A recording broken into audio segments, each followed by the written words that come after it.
part of the attempt to reform our national police forces then, to be a service. So the Constitution, in the way it is structured, does not actually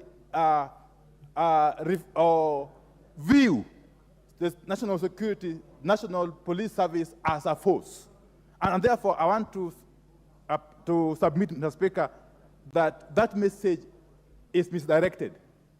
It's misdirected in the sense that we have got no capacity as a House to authorize or purport to authorize the National Police Service, which is not a security force, as contemplated under the Constitution. So I want to plead with you, before the matter is seized off by the committees, the relevant committees, that you do reconsider the message and come back with a considered ruling on the matter I am raising, because it is of immense public interest. This House can only act in accordance with the Constitution. This House cannot, at any one moment, any given moment, veer off the constitutional path, Mr. Speaker. So I want to plead with you that in spite of the apparent urgency of this deployment, that you retreat and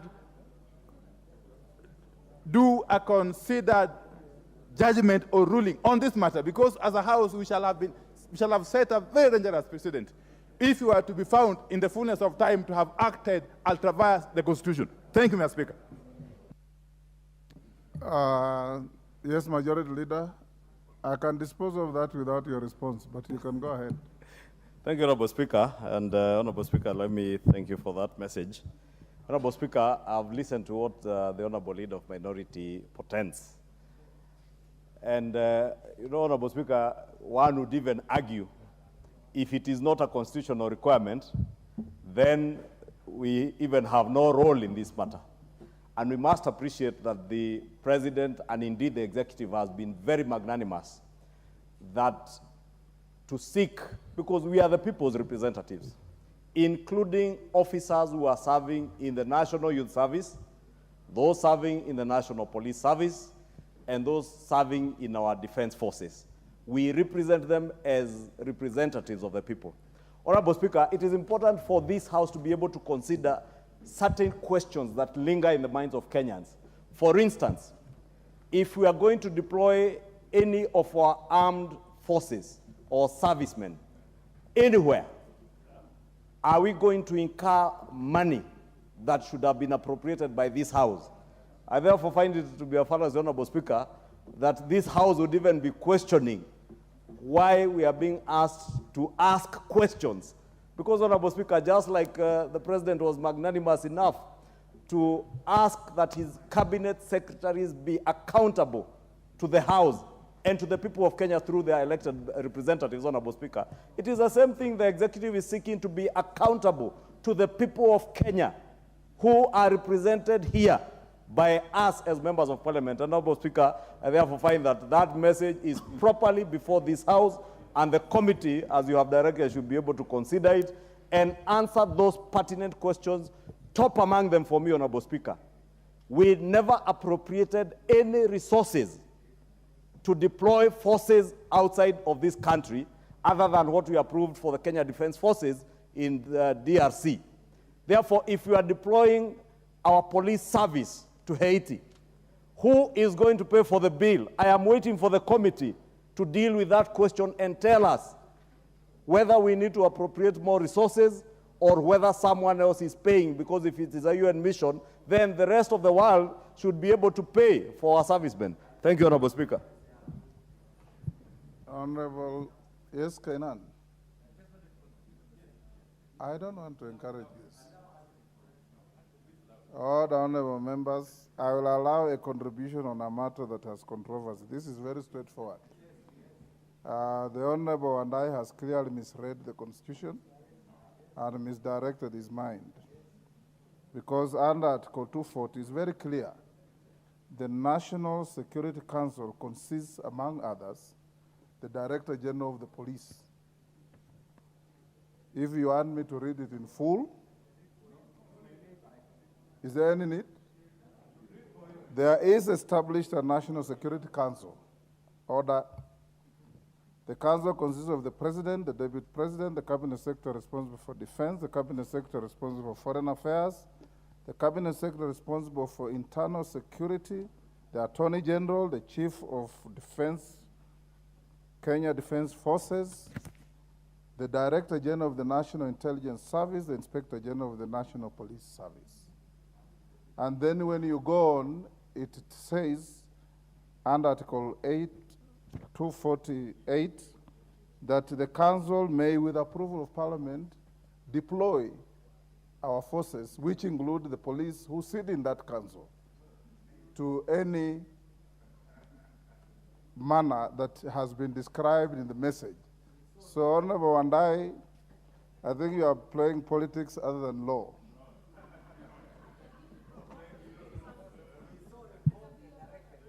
Because I know you know.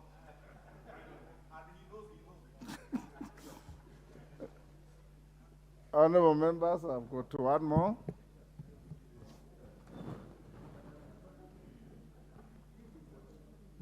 No, go to the next order, sorry.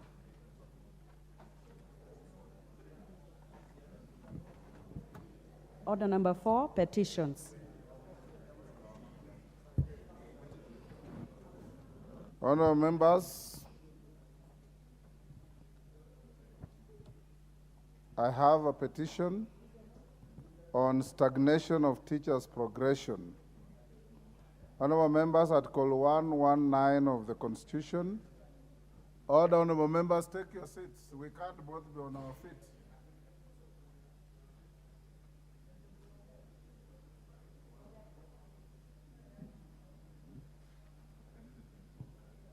Honorable members, Article 119 of the Constitution accords any person the right to petition Parliament to consider any matter within its authority. Further, Standing Order 2252B requires the Speaker to report to the House any petition other than those presented by a member. In this regard, honorable members, I wish to report to the House that my office has received a petition from the Kenya Union of Post-Primary Education Teachers, KUPPET, calling for urgent intervention by the National Assembly in addressing the matter of stagnation of teachers. The petitioners aver that KUPPET is the largest and most influential professional association in Kenya, given that it draws its members from the teachers serving in secondary schools and teachers training colleges across the country. Honorable members, the petitioners decry the perennial stagnation of teachers that has led to situations where teachers remain in one job grade for more than 5 years, and in extreme cases, some teachers have not been promoted for 15 years. The petitioners fault the Teacher Service Commission for failing and or refusing to promote thousands of teachers despite the existence of unambiguous policies that clearly provide for teachers' career progression.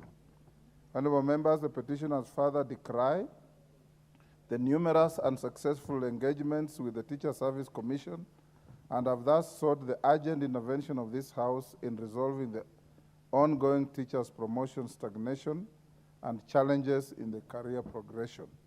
Honorable members, having established that the matter raised in the petition is well within the authority of this House, and further that the matters raised in this petition are not pending before any court of law or any constitutional or legal body, I hereby submit the petition to the Public Petitions Committee for consideration pursuant to Standing Order 208A. The committee is required to consider the petition and report its findings to the House and to the petitioners in accordance with the Standing Order 2272. I thank you. Next. Order number 5, papers. We have already gone to the next order. I looked around for anybody who was keen to say anything. I didn't notice. You know, when I sat here, the screen was full already. So I don't know whether you have... Okay. I will reverse and give... Yes, Mwalimu Omboko. Thank you, Honorable Speaker, and thank you so much for that indulgence. Honorable members, I will not necessarily speak just like a unionist, but I'll appeal to parliamentarians.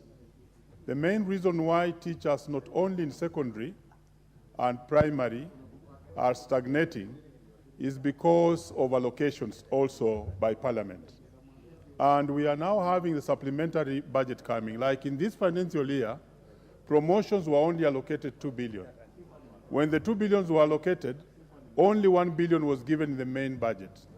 We were promised, and I'm happy the Chair of Education is here, and I wish the Chair of Education could listen to this, Banameli, that we only were given 1 billion for promotion, and 1 billion remained.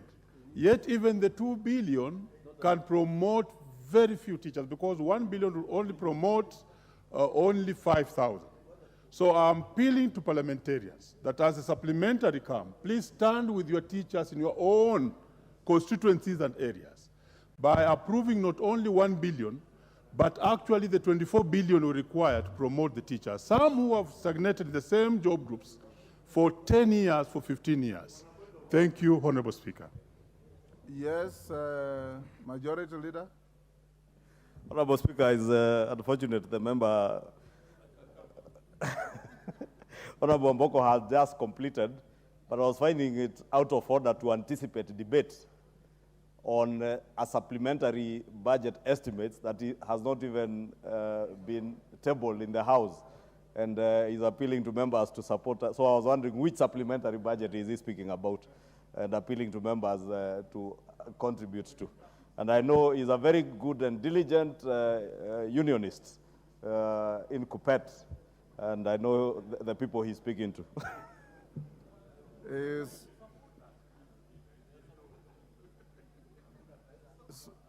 Yes, Odanga. Take less than 2 minutes each. Honorable Odanga. Thank you, Mr. Speaker. I want really to applaud the petitioners on this matter, because teachers in this country have stagnated in the same job groups for many years. When I was a teacher, almost 12 years ago when I left, the teachers that I was with in the same grade and job group, many of them are still in the job group. Interestingly, it is not just money that has caused this. Sometimes it has been because of nepotism and corruption at the Teacher Service Commission.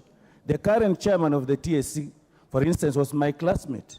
And when he was coming in for vetting, I found that he was 4 job groups ahead of our colleagues with whom I was in the same job group when I left to come for teaching.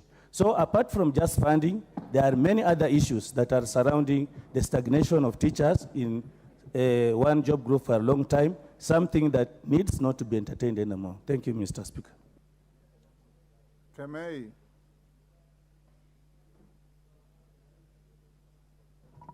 Give Honorable Kemei. Thank you, Honorable Speaker. I stand to appreciate and support the petitioners, those are the Kupet, for the issue at hand, the stagnation of teachers. With this in mind, Honorable Speaker, teachers play a very, very important role. And it is actually not fair. It is demotivating for them to be in one job group for a very long time.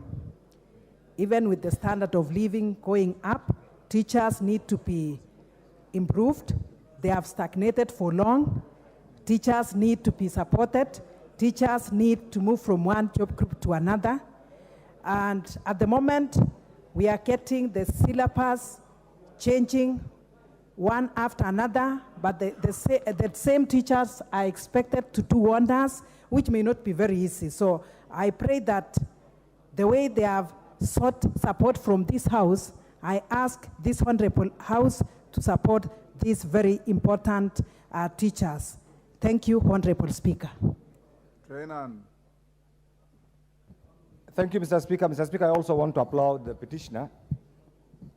Mr. Speaker, education plays a critical role not only in our national development, but in the promotion of Kenya as a human resource capital. Mr. Speaker, this country was recently voted as one of the best in human resource capital by the UN, simply because we have professionally trained teachers and we have had one of the best education system, Mr. Speaker. And that's why recently the ruling that you made that referred to that report to the relevant committee was great. Mr. Speaker, I want to urge these members. Let's save from other areas and support the promotion of these teachers, Mr. Speaker, who have stagnated, if really our development agenda, national development agenda, has to have meaning, because without education, without properly motivated teachers, Mr. Speaker, there is no development. And I want to urge you, without speculation, we know supplementary will come, whether it is tomorrow or the other day, whether it will come after 6 months. That particular time, all of us, let's prioritize funding for these teachers who have stagnated in this particular grade, Mr. Speaker, so that we can have properly trained children who will be ready to undertake the role all of us we are doing today. Thank you, Mr. Speaker. Nyamai. Thank you, Mr. Speaker, for giving me this opportunity. I first of all would like to laud the petitioners and say that I have many cases of teachers in my constituency, both Motomo and Dekoda sub-counties, who have been coming to my office asking me whether I can assist them to get promoted. Honorable Speaker, promotion of a teacher should not be politically motivated. Someone should not know a member of parliament for them to get promoted. Honorable Speaker, I have cases of 3 schools in my constituency that are waiting for teachers to get promoted, and I have been waiting for the last 1 year. And these schools are Isa Secondary School, Vote Secondary School, and Semea Secondary School. My Director of Education in Motomo can attest to this, that the information that I have on my desk is that we need to wait for teachers to get promoted, and it has taken more than 1 year. Honorable Speaker, it is sad that there are teachers who have been very well trained, others who have gone for higher education, and they are not getting promoted. So as this petition goes to the Petitions Committee, I would like to call upon members of this committee and also the House to ensure that we give the support that is required to our teachers. Thank you, Honorable Speaker. Omongina.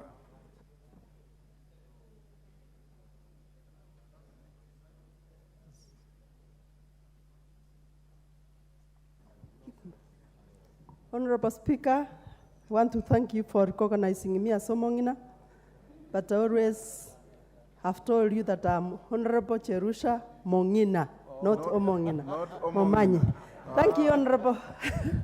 Thank you, Honorable Speaker. I know the difference. I also want to support the petitions that the teachers have stagnated in the same job groups for so long.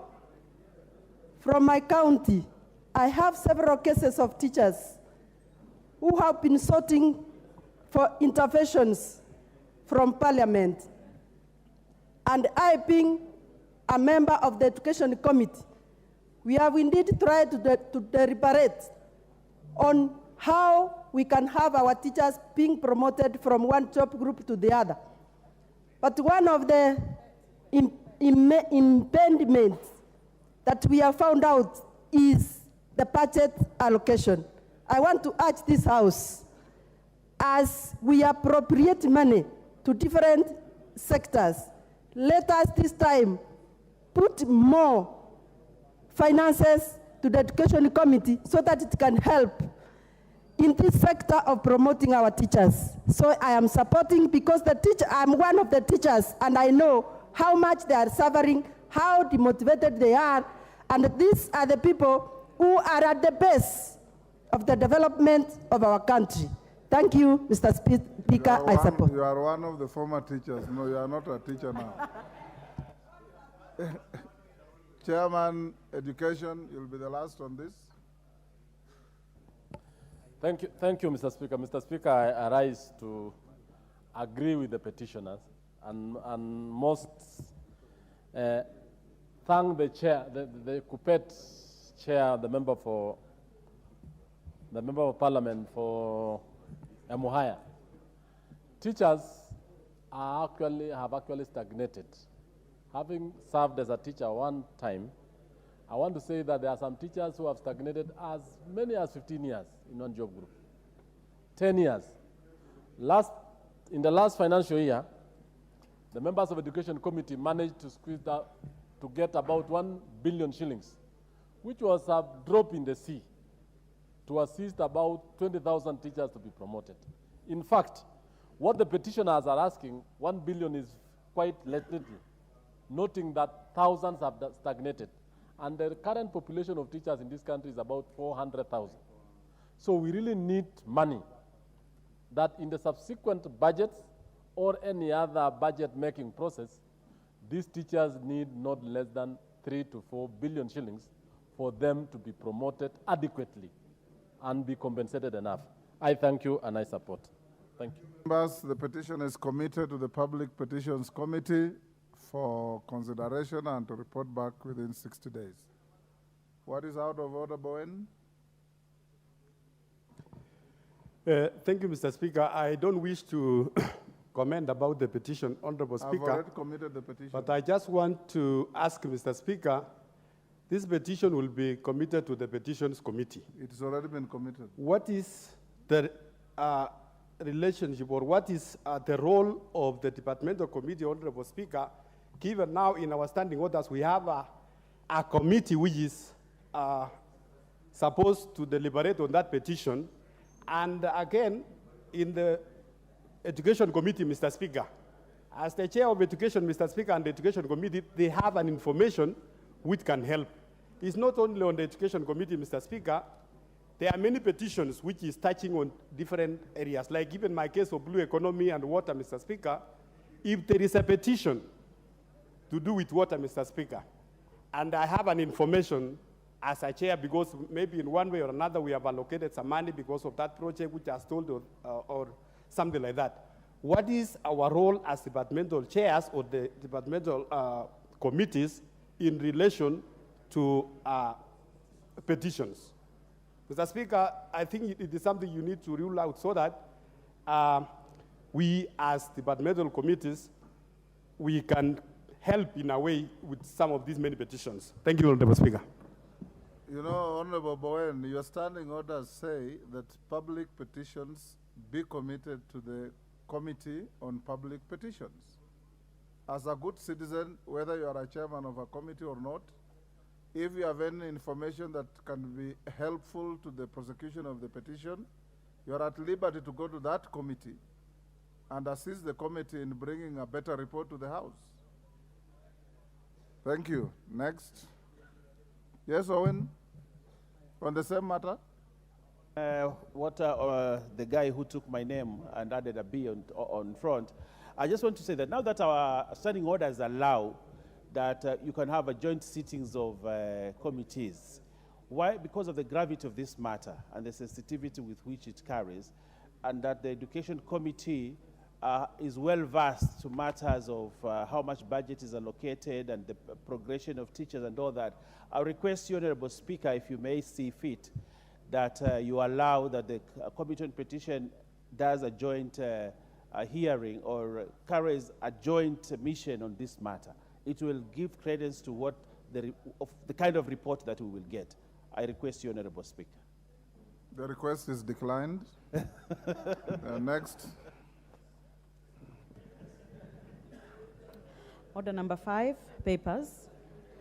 Order number 6, notices of motion. Honorable Moses Kirima. Yes, Speaker. I'm ready, Speaker, with the motion. And I wish to move the Speaker, the motion on... You are not moving any motion. You are giving notice of motion. Yeah, Speaker, I beg to give the notice, I beg to give notice of motion on establishment of an emergency price control framework, of which, Honorable Speaker, that aware that the stability and the growth of the country's economy is dependent on sustained affordable prices of essential commodities, thus allowing for regular and uninterrupted consumption of goods and services. Further, aware that the Price Control Act 2011 mandates the government, in consultation with the relevant industry players, to declare any goods to be essential commodities and to determine the maximum prices of the commodities, taking into account any relevant treaty or convention ratified by Kenya, noting that despite the provisions of the Act, global demand and supply can lead to unpredictable changes in the prices of essential goods and services. Further noting that the unscrupulous business practices often emerge during price fluctuations, with some businesses taking advantage of price and deviations to overcharge customers in instances of increases in global prices, while maintaining or insignificant reducing prices in instances of decrease in global prices, acknowledging that there is need to establish a framework to ensure affordability and accessibility of essential commodities and protect the economic well-being of citizens. Now, therefore, this House urges the national government through the National Treasury and Economic Planning to develop a framework for the establishment of an emergency price control framework for essential commodities as a preventive measure to control inflation, spreading, and enhance economic stability. I therefore move the motion, Mr. Speaker. Next. Thank you, Honorable Kerima. Order number 7. Order number 7, questions and statements. Honorable members, the question time for today is not on. The Minister for Internal Security, who was supposed to be appearing today, has requested to be excused for reasons that the Speaker is satisfied, and the House Business Committee was equally satisfied that we'll skip today's questions and have him here the following Wednesday after the 1-week recess that you'll go to tomorrow. So let's deal with the statements. Member for Mavoko, Honorable Patrick Macau, EBS, to give a personal statement. Thank you, Mr. Speaker, for giving me this chance to speak to the House. Honorable Speaker, pursuant to the provisions of Standing Order 442E, I wish to make a personal statement regarding my adverse mention in the dailies concerning the ongoing demolition in Mavoko constituency, Machakos County. Honorable Speaker, the circumstances surrounding these demolitions have raised a lot of concern to me and require clarification to the House on the matter. Several dailies of the nationwide circulation and television networks have made a lot of adverse remarks regarding the ongoing demolition of our ongoing investigation into the alleged grabbing of East Africa Portland cement land. My repeated caution and appeals to the county and the national government to address the issue have gone unanswered. There have been attacks on my character arising from unwavering commitment to the welfare of the people of Mavoko, particularly in light of the ongoing investigations into the grabbing of land in Mavoko. Honorable Speaker, I believe that the recent demolitions could have been avoided if the following measures would have been taken into account. 1, the government agencies responsible for land matters should always expedite investigations in cases of land disputes and conclude them in a timely manner.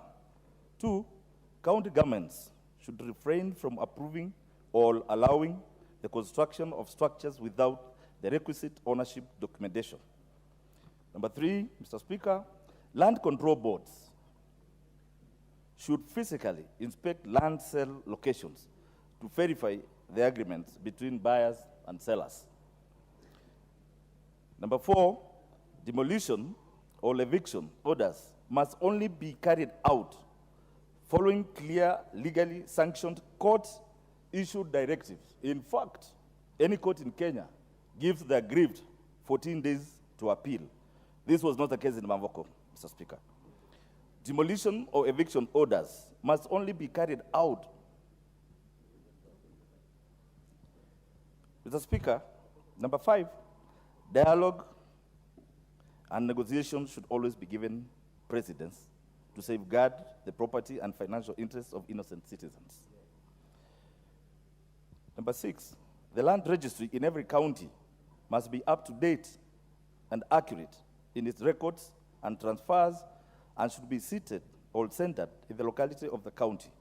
Mr. Speaker, the land registry of Mavoko is seated in Nairobi and Machakos County.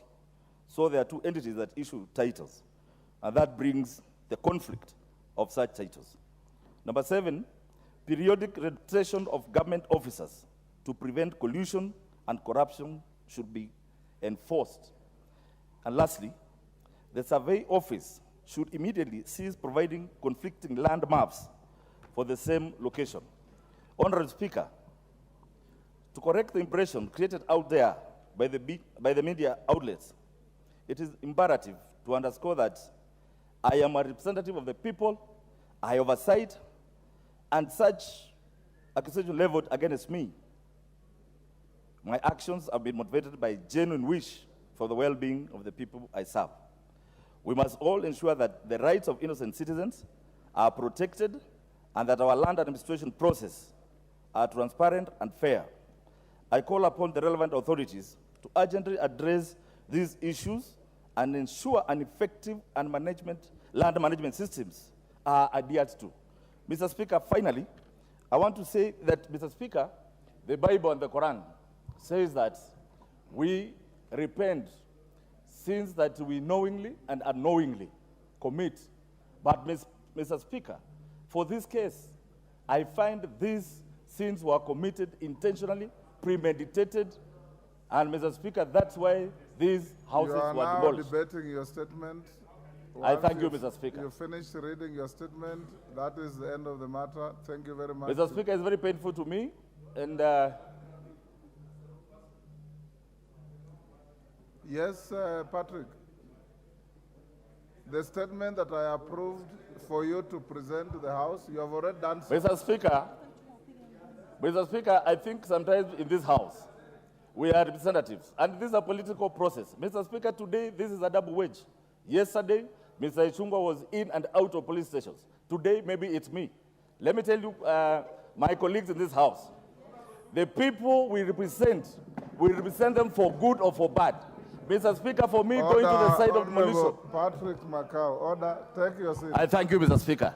Honorable Macau, I gave you permission to make a personal statement. I looked at the content of the statement, I approved it, and you have absolutely no authority to debate your own statement. Once you've finished presenting it, it ends there. Next member from Horoni.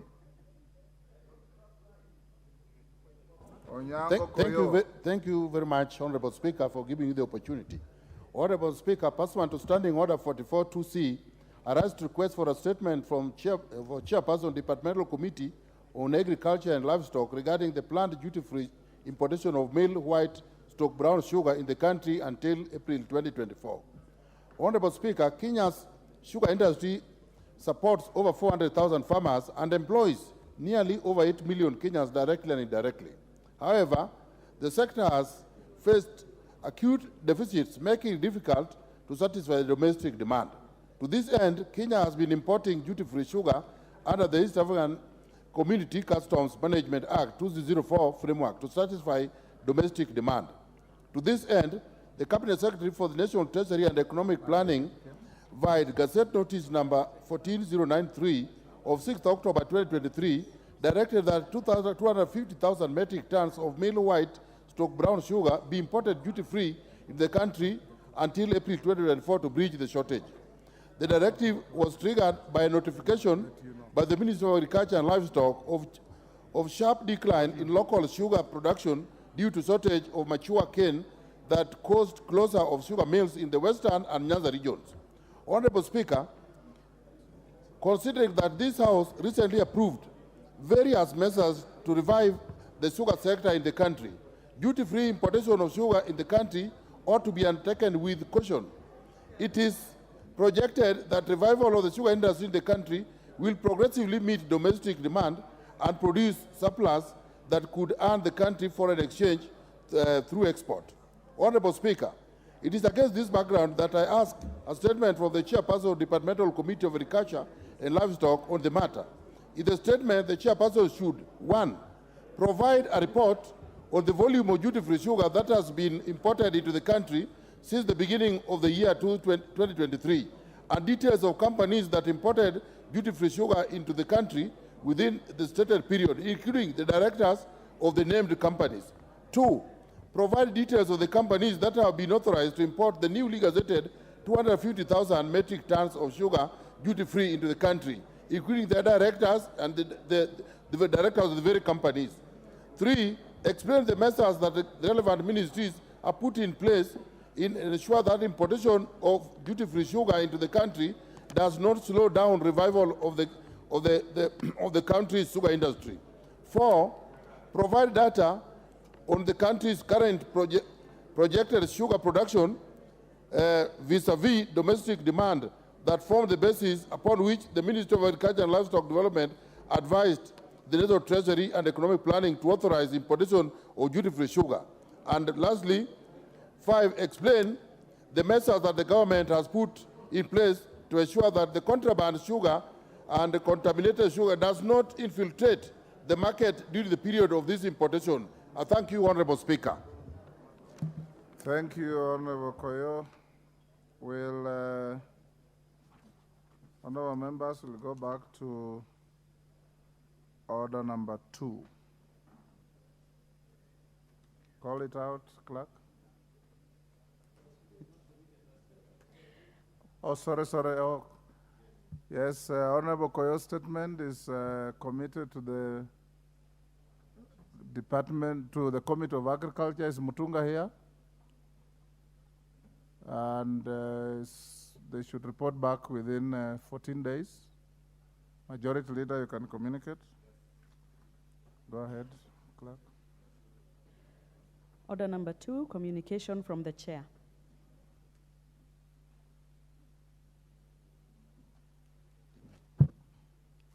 Honorable members, the first one is a guide on authority to retake the motion for adjournment of the House pursuant to Standing Order 33 by the member for Kadhiani, the Honorable Robert Mbui MP. Honorable members, Standing Order 33 provides that any member of the House may, with the support of at least 20 members, seek leave to move the adjournment of the House for the purpose of discussing a definite matter of urgent national importance. Based on our rules and parliamentary practice, numerous motions of adjournment have been considered in the House, among other subject matters: insecurity in parts of the country, state of the education, health, and agriculture sectors, as well as the country's stance on various international undertakings. Honorable members, while matters contained in a proposed adjournment motion may be of importance to a particular section of the membership of the House, the discretion to determine the admissibility is bestowed upon the Speaker. I have in this regard approved a number of proposed adjournment motions on various subject matters for consideration by the House. The House will recall that on 17 October 2023, I allowed the member for Kadhiani and Deputy Leader of the Minority Party, the Honorable Robert Mbui MP, to seek leave to move the adjournment of the House on the subject of demolitions in Athi River. Having attained the requisite threshold as provided by standing orders, I directed that the motion be moved on Thursday, 19th October 2023 at 5 p.m. However, before the appointed time on Thursday, 19th October 2023, the House rose out of lack of quorum.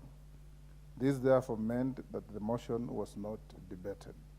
I have since received various representations from a number of members that the motion be renewed for consideration by the House, noting that the matter is still live and the concerns raised remain active, and appreciating the deliberative role of the House as enshrined in Article 95(2) of the Constitution, I have acceded to the request to allow the renewal of the motion.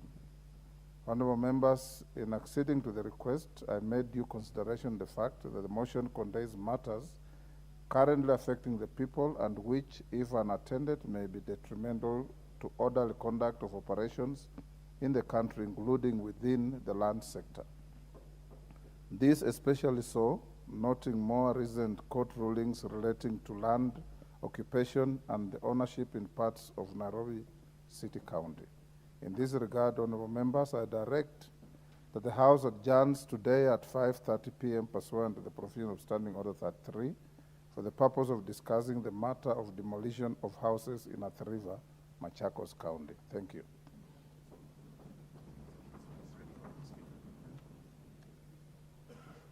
Honorable members, take your seats, honorable members. The nearest seat, Kwame.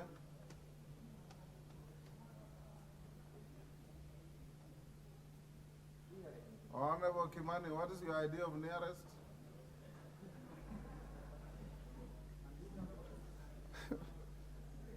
Because you are worse. Honorable members, the next communication is on referral of a bill to a winnowing process under Standing Orders 131, the Kenya Drugs Authority Bill, National Assembly Bill number 54 of 2022. Honorable members, you may recall that during the afternoon sitting of the House yesterday, Tuesday, 24th October 2023, the member for Homa Bay Town constituency, the Honorable Peter Kaluma MP, rose on a point of order pursuant to the provision of Standing Order 131. The Honorable Kaluma sought the indulgence of the chair to stay the consideration of the Kenya Drugs Authority Bill, National Assembly Bill number 54 of 2022, in committee of the whole House. Order.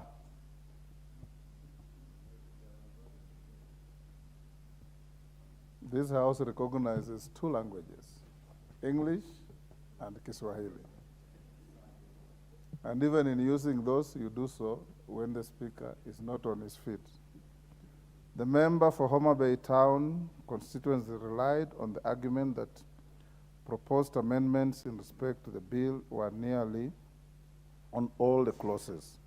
He averred that it was an established practice of the House, pursuant to Standing Order 131, that where so many amendments are proposed on a bill, the Speaker refers the amendments to the relevant committee for harmonization, a process popularly known as winnowing.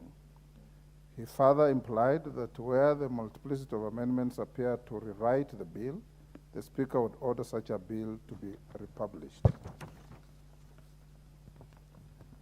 Other honorable members, including the Deputy Speaker, Honorable Gladys Boss, the Chairperson of the Departmental Committee on Health, Honorable Robert Pukose, MP, weighed in on the matter and gave their input and clarification on the nature of the proposed amendments.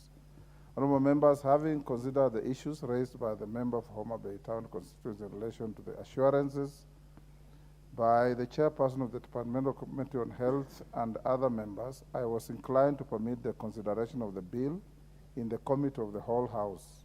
In so doing, I was hopeful that the committee would conscientiously consider that and decide each of the proposed amendments, including those that I approved after publication of the order paper.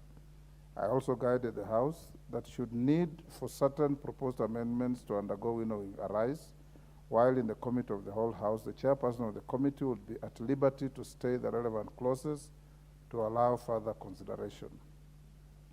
For the record, Committee of the Whole House on the Kenya Drugs Authority Bill, National Assembly Bill number 54 of 2022, commenced yesterday and progressed up to clause 22. As you are aware, honorable members, the resumption of the Committee of the Whole House during today's morning sitting was interrupted due to lack of quorum. The same business is scheduled to resume in this sitting as listed under order number 11 of today's order paper. Before proceeding to the said order, I wish to inform the House that several members have approached me and conversed their concerns on the bill and the proposed amendments. These members, honorable members, include several members of the Speaker's panel who participated in presiding over the matters. Without delving into the details of the members' concerns, the bottom line was for the Speaker to stay further consideration of the bill to allow winnowing of the proposed amendments. Notably, the members' concerns resonate with the point of order that the member for Homa Bay Town constituency raised yesterday. In this regard, honorable members, I'm inclined to defer further consideration of the Kenya Drugs Authority Bill, National Assembly Bill number 54 of 2022 in the Committee of the Whole. To this end, I direct that the proposed amendments to the bill be subjected to a winnowing process before the Departmental Committee on Health. All members with amendments, including all other members desirous of proposing any further amendments to the bill, are required to appear before the committee to prosecute their proposals. For fairness, honorable members, I advise the chairperson of the Departmental Committee on Health, in whose name the bill is published, to consider recusing himself during the winnowing process and allow the vice chairperson or another member of the committee to steer the process. For clarity, Committee of the Whole had concluded consideration of clause 3 to 22. In the event contestations arise with regard to those clauses, the House will be at liberty to recommit the clauses in accordance with Standing Order 136A. The bill will be resumed later on a day to be determined by the House Business Committee upon reporting of the results of the winnowing process by the committee. The House is accordingly guided. I thank you. Members, take your seats. I still have one more communication. Yes, Honorable Bukosa. Thank you, Honorable Speaker, for your ruling and guidance. This bill initially, Honorable Speaker, was my bill, but it got interest from both the ministry and the government, and therefore this bill was converted to become a committee bill. And having converted it into a committee bill, this is for processes of allowing the government to make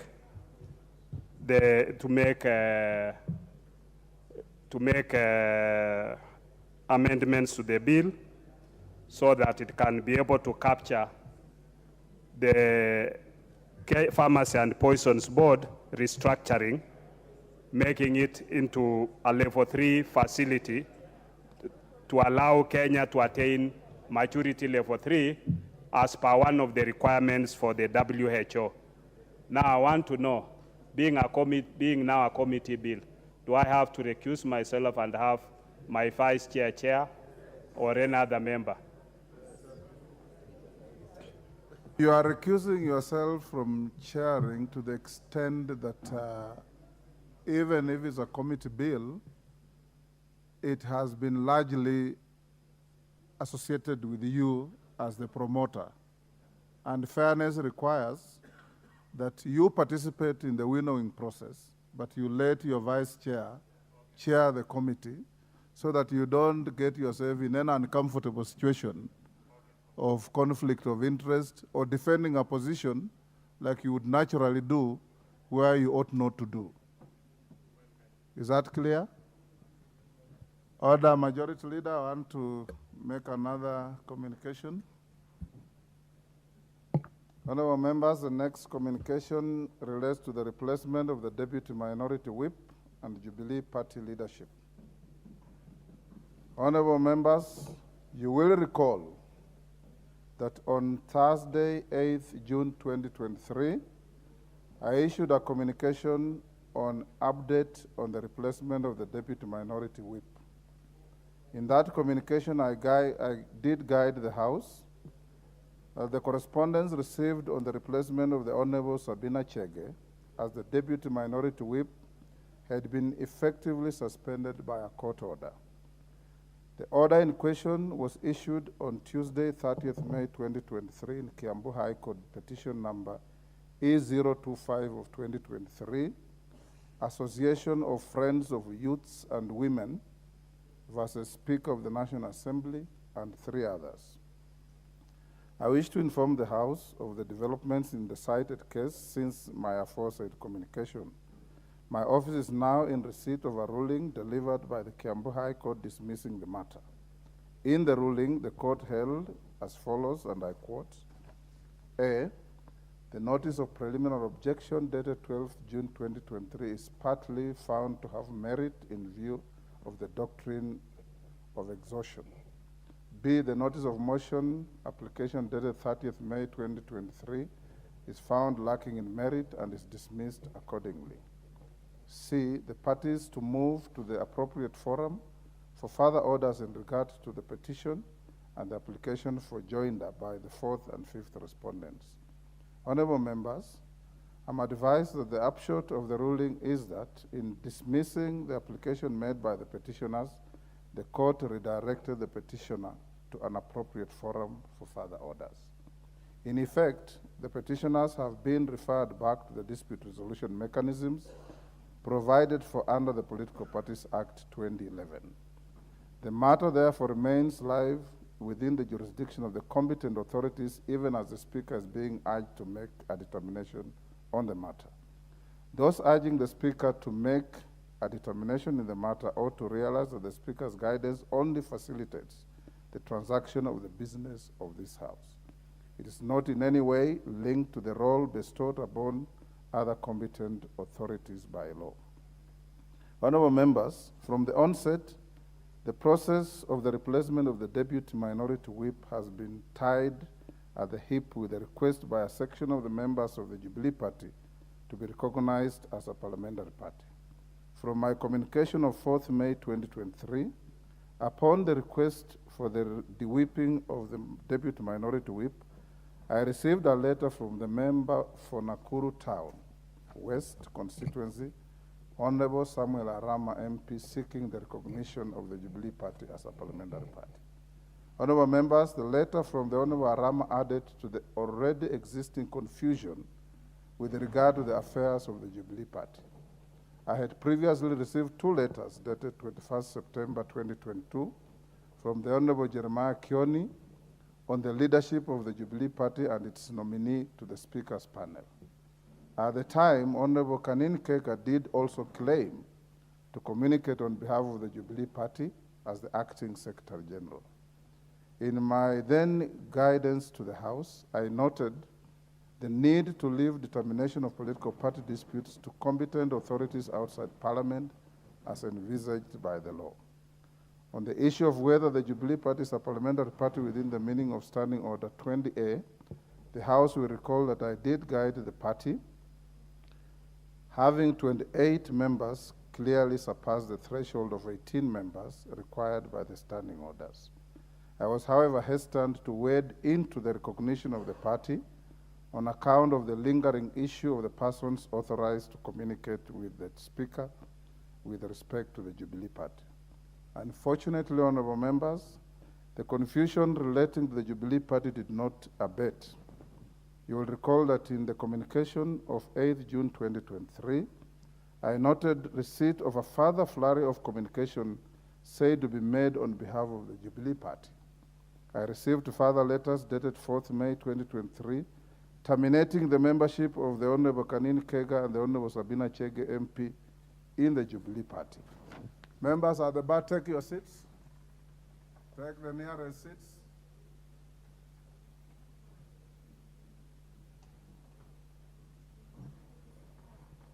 Honorable members, additionally, I was copied in correspondence dated 20th June 2023 between the Jubilee Party and the Azimio la Umoja One Kenya coalition, signed off by a Mr. Nelson Zuya as the national chairperson of the party. In the letter, Mr. Zuya urged that the Speaker refrain from effecting changes to House leadership and committee membership pending the determination of an alleged dispute between the Jubilee Party and the Azimio coalition. Honorable members, it is against this backdrop and a lack of clarification on the affairs of the Jubilee Party at the time that I again expressed my hesitation to recognize the party as a parliamentary party. Indeed, as members will further recall, I granted the minority party and the Jubilee Party a period of 30 days to allow them to put their affairs in order.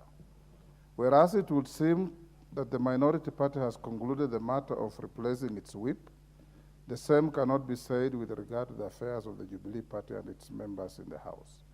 As at today, the question of who constitutes the bona fide leadership of the party, especially in the House, remains unclear. Honorable members, on the 13th of June 2023, Barely a week after my last communication on this matter, the Honorable Samuel Arama again wrote on behalf of the members of the Jubilee Party, conveying names and signatures of 21 out of 28 members, expressing their support of the recognition of the party as a parliamentary party. In the past week, I have received 2 conflicting letters on the matter of the Deputy Minority Whip from the Jubilee Party. A rambling letter dated 20th October 2023 from the Honorable Jeremiah Kioni said to support the replacement of the Deputy Minority Whip is littered with insults and other unpalatable statements unworthy of my mention. The message in the letter is lost in its tone, which is obviously beneath the standard expected of a person who has sat in this honorable house. On 24th October 2023, I received yet another letter from the Honorable Joshua Kutunyi, who claims to be the party's Deputy Secretary General. In the letter, the Honorable Kutunyi claims that the Honorable Jeremiah Kioni was expelled by the party and ought not communicate on its behalf. The letter contests the replacement of the Deputy Minority Whip on various grounds and alludes to aggrieved members of the Jubilee Party not having been afforded access to internal dispute resolution mechanisms to address their grievances. It concludes by reiterating the claim for the recognition of the Jubilee Party as a parliamentary party in the National Assembly. Honorable members, while it is not the duty of the Speaker to organize how parties are run, you will agree with me that the state of affairs in the Jubilee Party calls for an intervention, especially for purposes of the smooth conduct of parliamentary business. The myriad letters emanating from outside Parliament do not paint a clear picture as to the current leadership of the party. The pending disputes internally and before the other competent authorities obscure the matter even further. Honorable members, the confusion of the Jubilee Party has permeated the walls of this House and affected the transaction of parliamentary business. We now find ourselves in a situation where a small faction of the members of the party seems to be aligned with the minority party, while 21 out of the 28 members of the party have expressed their unwillingness to be associated with the minority party. And this has been done in writing. A definite question arises as to which member's interest the Speaker should prioritize over the other, or whether the Speaker should just accept the reality of the existence of these 2 factions and the parity of their interests. From the myriad of correspondence from the various claimants in the leadership of the Jubilee Party, including the Honorable Kioni, the Honorable Kanin Kega, the Honorable Samuel Arama, the Honorable Joshua Kutunyi, and Mr. Nelson Zuya, the cardinal message is the desire by the Jubilee Party to be recognized as a parliamentary party. It is for this reason, inter alia, that I previously directed the minority party, Azimio Coalition, and the Jubilee Party to sort out their issues within a period of 30 days, and to date, honorable members, the issue highlighted have not been sorted out. Neither have I received any communication from the leadership of the minority party.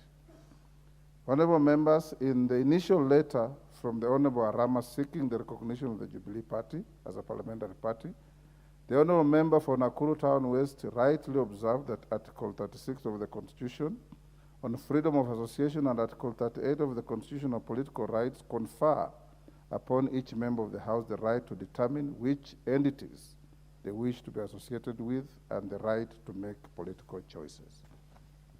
It therefore logically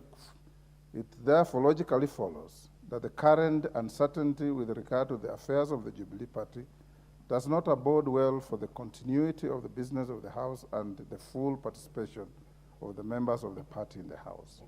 Honorable members, Standing Order 20A governs the manner of recognizing parliamentary parties and designating party leaders and whips in the National Assembly. From my reading of the Standing Order, it allows a party or a coalition of parties that is not the minority or majority party to designate their leader, whip, and deputy whip upon recognition as a parliamentary party. Whereas the Standing Order notes that the whips of such party are appointed for purposes of the transaction of the business of the House, It is strikingly silent on the purpose to be served by having such a leader in the House. At the moment, I'm of the considered view that apart from creating unnecessary confusion, allowing the existence of a leader other than the leader of the majority party or the leader of the minority party would be an affront to the constitutional underpinning and recognition of the majority party and the minority party. Honorable members who served in this House before the promulgation of the current constitution and who are well versed with the parliamentary traditions bear testament to the fact that a party that is not the majority or minority party in a presidential system, or which is not in government or the official opposition in a parliamentary system, is normally afforded minimal facilitation by the House. At most, such a party is only entitled to a whip. Honorable members, before making my determination on this matter, I would like to draw the attention of the House to a press statement that was recently issued by the minority leader in company of his deputy on this subject. I shall not reproduce the contents of the statement made by the member for Gunja, issued after the sitting of the House on Thursday last week because of their unpalatable nature.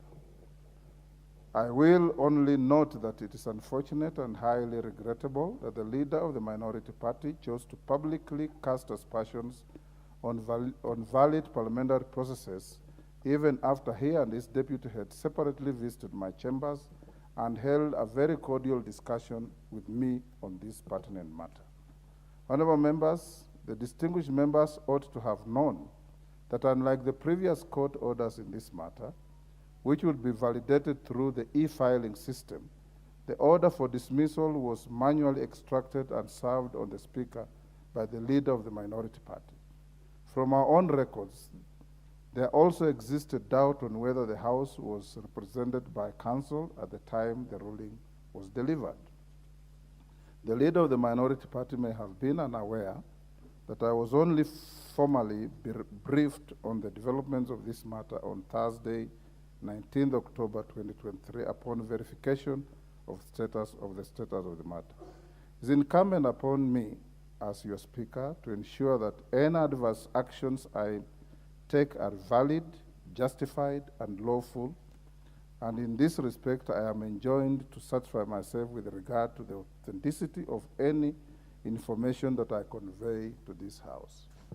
Honorable members, I expect the leadership of the House to conduct themselves with decorum and respect for the high office that they have been entrusted with.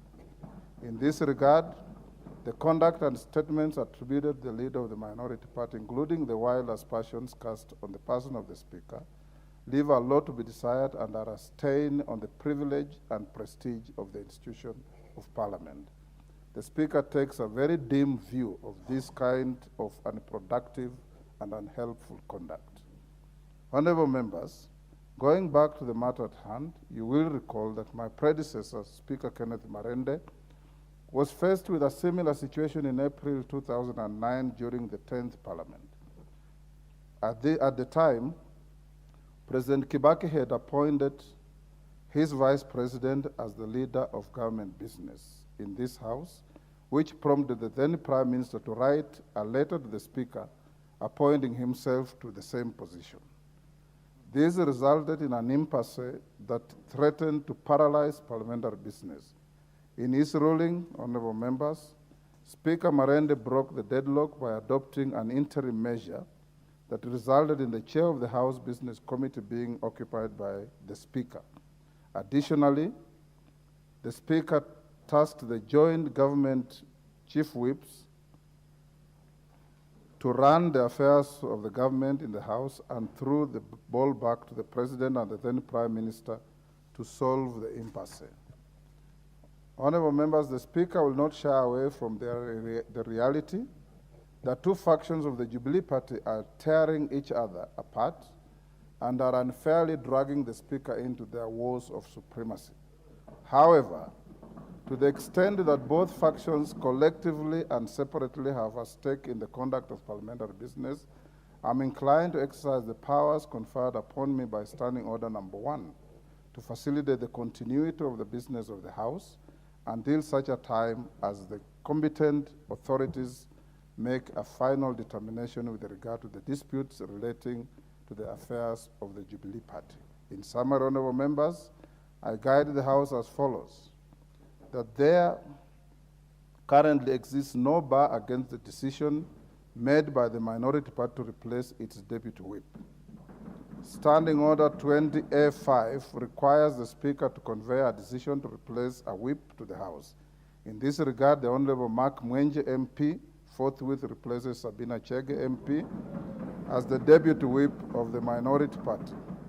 That to give effect the provisions of Article 36 of the Constitution on freedom of association and Article 38 of the Constitution on political rights, which confer upon each member of the House the right to determine which entities they wish to be associated with and right to make political choices. Order. The Jubilee Party is hereby recognized as a parliamentary party within the meaning of Standing Order 20A. This recognition does not in any way elevate it to or affect the status given to the majority party and the minority party by the Constitution and the standing orders. That consequently, the Honorable Sabina Chege, by virtue of the written support of 21 members out of 28 members of the Jubilee Party in the House, in the letter dated 13th June 2023, and on account of her having been the last officially recognized member of the Jubilee Party, forming part of the leadership, is allowed to perform in the interim the role of the whip of that party in the House. That the foregoing guidance is issued in the interim purely for purposes of facilitating the continuation of the business of the House until such time as the Speaker will be properly seized of the final determination of the matters relating to the Jubilee Party by the competent authorities. The House is accordingly guided. Next order. Order number 8, the National Youth Council Amendment Bill, National Assembly Bill number 1 of 2023, second reading. Question to be put. Order. Order. Honorable Wandai. Order. Order, honorable members. The House is still in session. Order. Order, honorable members. Take your seats. Or those who want to recess from the House, do so quietly. Honorable Wandai, I'll give you the Honorable Speaker, first and foremost, I wish to thank you for finally effecting the communication from my office regarding the change in the holder of the office of the Deputy Minority Whip. Secondly, Mr. Speaker, I want to reserve my comments on the issue of the status of the Jubilee Party for now. But thirdly, Mr. Speaker, in view of your ruling or communication, I want to submit that since I did my first letter to you on the 6th of April, 2023, communicating the removal of the Honorable Sabina Chege, which has now been affirmed by the courts and by the Speaker, that the Speaker finds that for the time between the period between the 6th of April... Honorable members, I can barely hear what the... Honorable Mwenje, I know it's now a time for your exuberance and excitement, but allow your leader to address the chair. There's even really no need for excitement. But let me say this, that my submission is that for the period between the 6th of April, 2023, when I first wrote to your office concerning the changes, and today, the 25th of October, our position as a coalition is that the Honorable Sabina Chege has been holding that office illegally. And therefore, whatever benefits let me complete.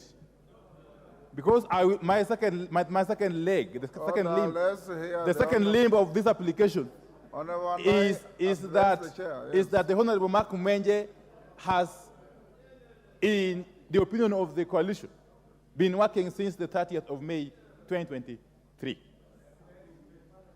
And therefore, the Honorable Mark Mwenje deserves to be compensated appropriately for the work he has been doing since that time to date and facilitated. That is my point, Mr. Speaker. Okay. Yes. Thank you. Order, honorable members. Yes, Majority Leader. Thank you, Honorable Speaker. Honorable Speaker, first allow me to thank you. And as they said, when Speaker Marende in 2009 made his Solomonic ruling on the issue of the leader of government business, you as today, Honorable Speaker, also ranks among us those rulings that are informed by Solomonic wisdom. And Honorable Speaker, it also ranks among rulings that would have a win-win situation for those in the minority party and for those who serve under the Jubilee Party. Honorable Speaker,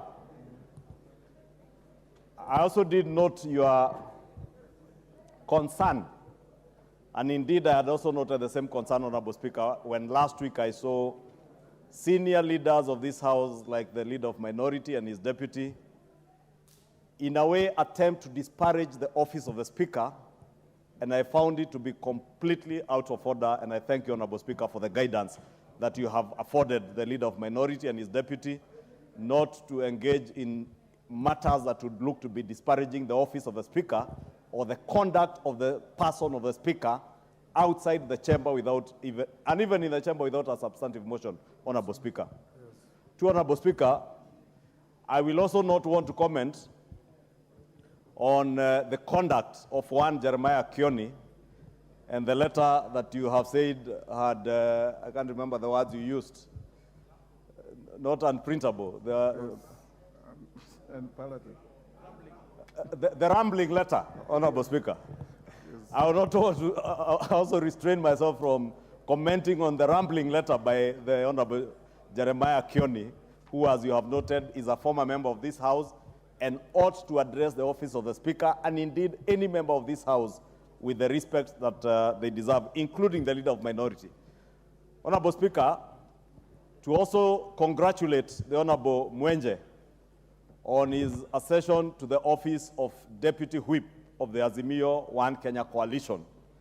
As I equally congratulate the Honorable Sabina Chege on her ascension to the office of Whip.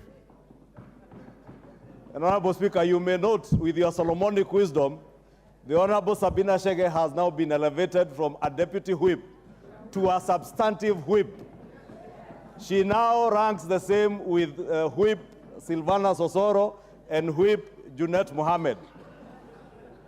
The Honorable Mwenje now ranks as a Deputy Whip from being an ordinary member of Jubilee. But Honorable Speaker, I've heard what the Honorable Leader of Minority is asking. At what point do these changes take place? Honorable Speaker, it is my humble submission that the changes take effect today upon communication by the Speaker to the House, not the time when the Azimio One Kenya Coalition sought to change, because as you have clearly said, and I believe the Leader of Minority has listened to your very well reasoned ruling, that there were issues that stopped you from making that communication, including embargoes by a court case, which, as you have rightly said, has now been lifted following the conclusion of that matter in the Kiambu High Court. To Honorable Speaker, and in conclusion, would I be not, Honorable Speaker, because the only thing that was left lingering in my mind, just like the Leader of Minority had that issue on the time that your ruling takes effect, I also had an issue that was left lingering in my mind, that Jubilee as a party is now recognized as a parliamentary political party. 21 members within that party subscribe to the Jubilee faction that supports and I hear the Honorable Keinan claim they are now 27. I do not know, because I'm a former member of Jubilee. I'm not a member of Jubilee now. So if there are 21 or 27 members of Jubilee who subscribe to the leadership of Sabina Chege and one faction, and who are disassociating themselves from Azimio One Kenya coalition, the question that lingers in my mind, Honorable Speaker, can then the Honorable Mark Mwenje, as a member of the same Jubilee party, be a whip in Azimio One Kenya coalition if Jubilee pretends to have left the Azimio One Kenya coalition? Would that, Honorable Speaker, be putting the Honorable member for Embakasi West in a very precarious situation, Honorable Speaker, because he may be construed to have defected from Jubilee political party to either ODM or Wiper that are members of the Azimio One Kenya coalition? Honorable Speaker, you know from your ruling on the issue on the question of majority and minority leadership in this House, the status of Azimio One Kenya coalition party, and indeed, Honorable Speaker, the act that brought to life Azimio One Kenya coalition as a political party is a matter that is still contentious to date. And therefore, Honorable Speaker, I would want to advise my good brother and friend, Honorable Mwenje, to celebrate with some caution, because he might be construed to have defected from Jubilee. And I am not sure he wants to get into a by-election. So celebrate with some caution, Honorable Speaker, and I thank you for your ruling. Honorable members, I don't think I want to escalate this beyond where it is, because it amounts to debating the Speaker's ruling. I want us to proceed as follows. Mark Mwenje is the Deputy Whip of the Azimio coalition with effect from today, not any other time. If there are any privileges and trappings of that office, they will land on him from today, not any other time. As to the issues raised by the Honorable Majority Leader and the Minority Leader, I'll not delve into those. The chips will lie where they fell, and we will proceed in the manner I've directed, and it is so ordered.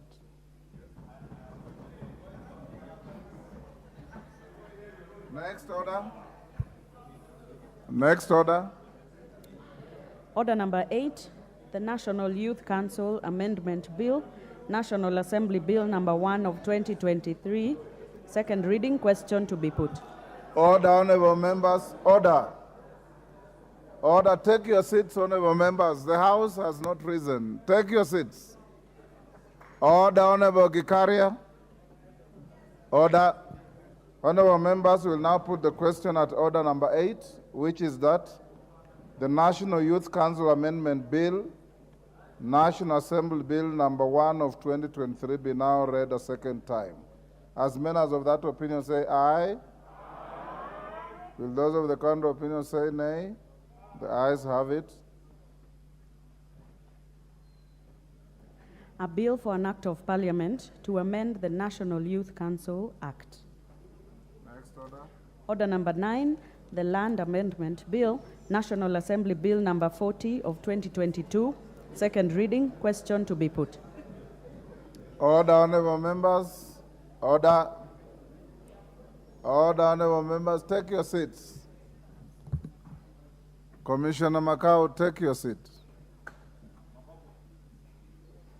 Honorable members, I'll now put the question at order number 9, which is that the Land Amendment Bill, National Assembly Bill number 40 of 2022, be now read a second time. As many as of that opinion say aye. Will those of the contrary opinion say nay? The ayes have it. A bill for an act of parliament to amend the Land Act 2012. Next. Order number 10, motion, nominee to one National Government Constituency Development Fund Committee. Where is the chairman, Select Committee on the National Government Constituencies Development Fund? Musa Sirma. Majority Leader. Oh, it is your motion, Musa Sirma. Deputy. Yes. Development Fund Act 2015 and paragraph 5, 2 and 10 of the National Government Constituency Development Fund Regulations 2016 approves the nominee listed here under for appointment to the National Government Constituency Development Fund for the following constituency. Tiati constituency. Name Daniel Rukuno Kanyakera, male adult representative, appointment pursuant to section 43(2)(b). Mr. Speaker, Madam Speaker, I want to move that this House do approve this name because the position was created by the death of the in that constituency. Mr. Speaker, I beg to ask Honorable Pukon